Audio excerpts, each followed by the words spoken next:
حضرت مولانا میگویند این که میبینی خلاف آدمند نیستن آدم، غلاف آدمند. در این بیت مولانای بزرگ انسانها رو به دو گروه تقسیم میکنند، یکی آدم، یکی غلاف آدم. بسیار جالب است، چون ما وقتی که می‌نگریم فرضاً یک کارد هست، بعد غلاف کارد هست که همه میدونیم که اصلی کار رو کارد میکند، غلاف برای روی پوش کردن آن است، برای محافظتی آن است، یعنی آن اصل نیست.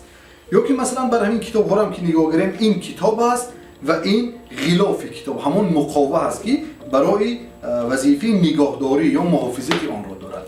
مولانا بزرگ هم میگن که این که میبینی انسان هایی که خلاف انسانیت رفتار میکنن، آنها انسان نیستن، آنها آدم نیستن، آنها غلاف آدمند. کوشش کنیم دوستان عزیز آدم باشیم، نه غلاف آدم، زیرا در این زندگی کوتاه آدم بودن ارزش دارد، نه غلاف آدم.